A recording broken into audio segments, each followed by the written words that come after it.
இது வந்து 1/2 கிலோ தக்காளி, 1/2 கிலோ 3/4 கிலோ தக்காளி, 1/2 கிலோ அரிசிக்கு 3/4 கிலோ தக்காளி, 1/2 கிலோ அரிசி, 1/2 கிலோ கறி. சரியா? அப்புறம் இது இஞ்சி பூண்டு 100 பூண்டு 100 இஞ்சி அரைச்சி வச்சுருக்கேன். மட்டன் பிரியாணி. இது மட்டன் 1/2 கிலோ. இது அரிசி இதெல்லாம் இது பண்ணிக்க. நல்லா இந்த மாதிரி ஆனதும் இஞ்சி பூண்டை போட்டு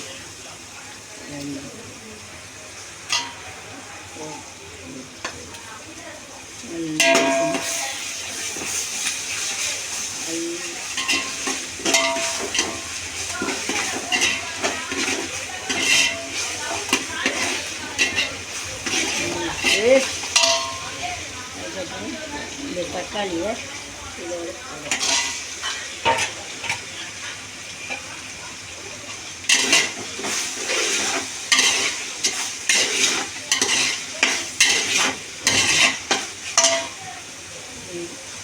கொஞ்சம் போடணும். இந்த வாசனைக்கு பிரியாணி மசாலா ஒரு இதில் இந்த கரண்டியில் ஒரு இது போட்டு மிளகாத்தூள் வந்து இது ஒரு இந்த கரண்டியில் ஒரு கரண்டி போட்டு மஞ்சத்தூள் இருக்கா, இந்த மஞ்சத்தூள் ஏலக்காய் அதெல்லாம் நுணுக்கி வச்சது காலத்தக்கன போட்டு மஞ்சத்தூள்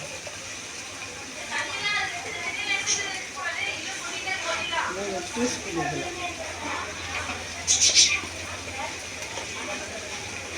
நல்லா பிடிக்காமல் இப்படி கிண்டல் நல்லா கிண்டல் கிண்டி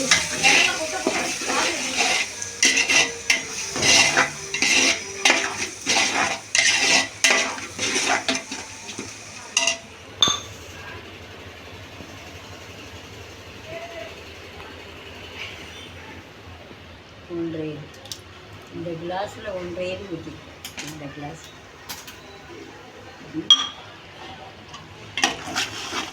எல்லாத்தையும் நல்லா மிக்ஸ் பண்ணி கொஞ்ச நேரம் அது இதில் நல்லா வதங்கட்டும்.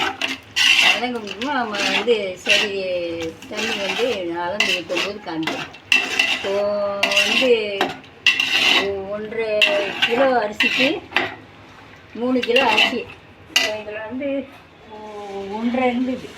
இந்த இதில் 1.5 இதே மாதிரி 3 இது தண்ணி வைக்கணும். 3 இது தண்ணி வைக்கணும். வந்து நல்லா அந்த கறியை அவிச்சு இதில் போட்டுடணும். கறி அவிச்சு ஒரு 4-5 விசில் வச்சு அப்போ தான் சீக்கிரம் இதாகும். ஸ்டவ்வில் வைக்கிறோம்ல கறி வேகாது. அதனால் ஒரு 4-5 விசில் வச்சு அந்த கறியை இதோடு போட்டுட்டு ஊற வச்ச அரிசியை இதில் வந்து இது பண்ணி போடணும். காலி ஆகிடுதுன்றான்.